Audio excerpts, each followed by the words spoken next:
Ladies and gentlemen, welcome to the latest fuel economy test with Azizdrives.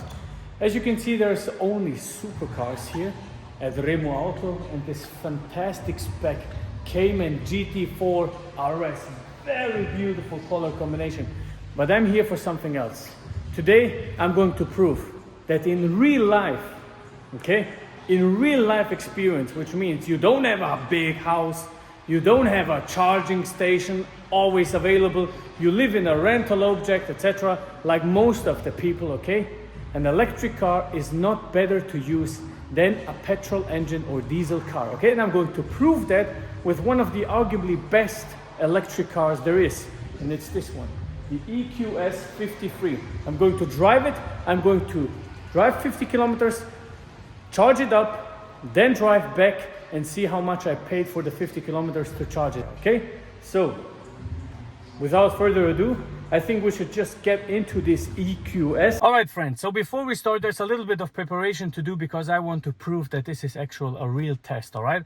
So I'm sitting in the car. It's very beautiful. I just sat in, the light just came on, I've not been sitting here for 10 minutes. So just have a look at the speedometer and what it says actually. So the main screen shows us we have 99% of battery capacity left and 482 kilometers of reach. 1% from the maximum, but this power station here. So that is our starting point. I'm going to start driving now with the climate control on and everything that I told you before to the next the next charging station. I apologize. Next charging station, which is in Kemptal, which has 250 kilowatts, because obviously I want to charge it pretty fast. I don't have 3 hours, right? I want to charge it pretty fast. So we will see what the car actually does, So I assume it's going to be, I don't know how long we're going to charge it, but it's going to take as long as it takes and it's going to cost as much as it costs. So I'll willingly do that for you to see how much this actually uses. We're beginning with our drive. Very simple, 22 degrees inside here. I'm keeping it in classic, not flooring it or anything. You just have to trust me on that one. I wouldn't do that. I want a normal, nice review. I'm not going to lie or anything. I want to find out myself. I want to find out myself how much this car is going to use and what this is going to cost me. So a little bit of traffic on the way. I'll try to use the recuperation as much as possible and just drive as normal as possible. So this should just clear up and we can start rolling again. So it's 80 kilometers an hour here. I'm accelerating gently, just like in my other petrol engine reviews. I'll just drive easily and accelerate the car to 80 kph without using too much of the throttle. So it's going uphill here. There's a downhill part coming right after this tunnel. So we'll see how it goes. We are driving for 10 kilometers almost, and I will admit it. I mean, it feels beautiful to drive. And I've seen a lot of videos where people complain about the quality, but here inside the car, I don't see any of that. I think Mercedes-Benz is, as always, the king of the interiors. It looks fabulous. And sitting in here and just driving it, it does feel beautiful. I'm not even going to lie. I mean, look at that, very beautiful pillow here, very relaxed. I mean, that's a nice thing. It's a nice thing. I'm not going to lie.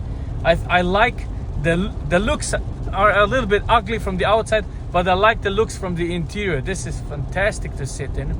Although it's electric, of course, but the interior doesn't have to do anything with electric cars, right? This is a nice, beautiful looking interior. It is. It is going to get old very fast because the screens all across the car, but it is a nice place to sit in. Now maybe let's say a little bit about the stats of the car. So we have 658 horsepower, 950 newton meters of torque. The car is pretty heavy, 2.5 tons.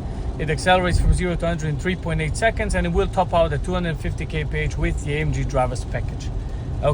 So now the battery capacity is 120 kilowatt hours. So when they normally present a car, they claim a number, They say you can drive this car for around 550 to 580 kilometers. Now this is in perfect conditions, So now, today it's rainy, it's 13 degrees outside. This is actually a better condition for an electric engine than when it's completely hot or if it is 0 degrees. So it's right it's right in the middle. So I think this is very good for our real life experience and our real life review. And I mean, you don't feel much driving this car, okay? You could easily drive from Monday to Friday an electric engine car, and then on the weekend you drive your sports car, supercar, whatever, your BMW old school car, whatever you want. But the problem with it is it actually any beneficial? Because that's the problem. I don't have a mention, right? My friends, some of them have mentions, of course, but there's other people that just work, okay? My employees don't have mentions. So, I want to find out whether you can use this in the real world. Because obviously, if everything is set in place for me for it to be perfect, it will be perfect. But it's not, okay? Let's face it, most of the people don't have a lot of money. They need to save a little bit of fuel. That's why they drive diesel cars. They don't have a mention, they have a rental object. So they have to have knowledge about how much they're actually going to consume on a monthly basis. That's why I do those tests. This is the most important thing. Because in the end, who is working, who is doing stuff, who is building roads? It's the normal people. It's the people that do 8 to 5. Okay, so I'm doing this for them. Let's see what we can do. Okay, status update. We are using 27.8 kilowatt hours per 100 kilometers. We have been driving for 20 kilometers and the battery capacity dropped to 93%. So it was a little bit uphill. Now it's kind of straight. So let's see. I mean, it's going down also a little bit where we have the next checkpoint. So I'm curious. I'm really curious to find out. Yeah. Not exceeding 115, 117, maximum 120 kph. Let's see what we can do. Very curious. All right, lower speeds. We dropped at 25.8 kilowatt hours per 100 kilometers, 37 kilometers of drive. Let's go. Accelerate gently, 90% left. I wonder where this is going to take us, really. I really do wonder where this is going to take us. And I'm telling you one thing, it's boring. I don't know what those shift pedals do here, but it's because of the recuperation, sorry. But I think they could have put a little bit of different type of pedals on. I mean, why does it say down and up like I'm shifting gears? Come on. And this is also annoying me, but more about the quality of the interior in the full detailed review. Yeah, let's see. And you want to see the worst thing? Let's say you want to see yourself in the mirror. Look at that. You can't see shit no more. Okay? This is where this is my eye height. I can't see shit no more. Thank God we're finally coming to an end, because this car is pissing me off. I have hit my head on this roof liner here like 3 times trying to charge my phone here, because there's absolutely no space, which I understand, okay, it's aerodynamic, but still, really have to be that low? Imagine you're trying to get your wallet out or something, bam, you're hitting your head constantly, man. I mean, what the fuck? In all honesty, really made me mad as hell. I hate when I hit myself somewhere unexpectedly. Really, it just makes me mad. Anyway, we got like 4 or 5 kilometers left. Can't wait to sit in a different car with an engine.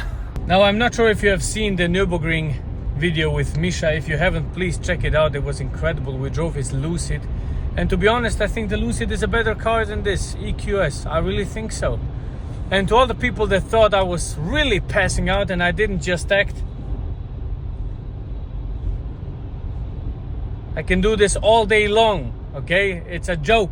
I do this joke every time I go on the plane. All right?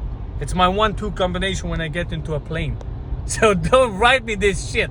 And don't send me screenshots of me looking like I passed out. Come on, man. Finally. Now just heading to the charging station. We have to go left here. And the strangest Autobahn entrance, and I mean, you're just at the opposite direction. Look at that. Cars driving from there. Very strange, but whatever. Let's meet at the station. The clock says 49 kilometers, 87%. Here it is. You see that EV sign there? Okay, let's go. Let's see what we can do. There's a bunch of cars already waiting, which is bad because then we don't have the full capacity. But whatever, let's see. 49 kilometers, 87%. I'm charging it right next to those Mercedes here. We have arrived, 293 kilometers left. We have 87% left of battery charging capacity of the battery. Then we have 49 kilometers that we actually drove, 91 kilometers as an average speed. So let's see how much it actually used.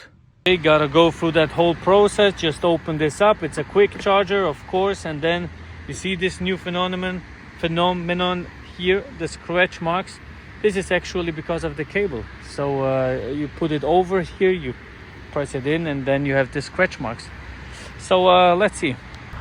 I can already sense that there are some people saying, yeah, why do you go to the most expensive charging station? Hey man, I have to charge now. There is no other charging station. I have to do it here, okay?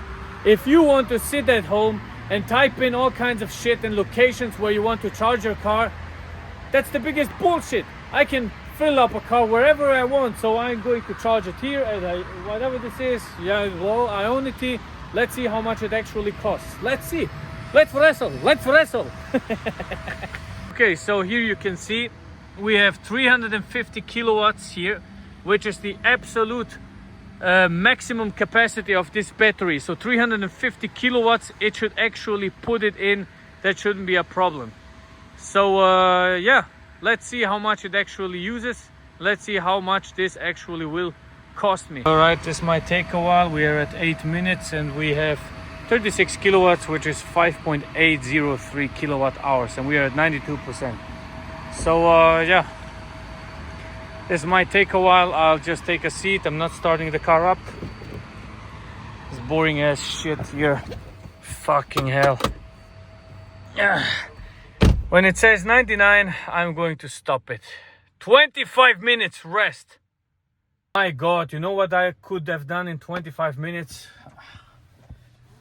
Could have driven to Zurich and back in that time. I guess that's why they put this pillow on, so you can take a nap. Come on, Brev. Come on. Just 1% left. Come on, do it. Come on, do it, man. Come on. Come on.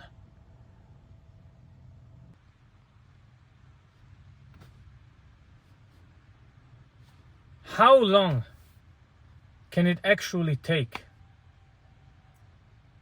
for 1% to get charged? Come on! I don't want to start the main screen, otherwise you vegan asses will write me, you shouldn't have started the main screen. It uses more electrics, more capacity.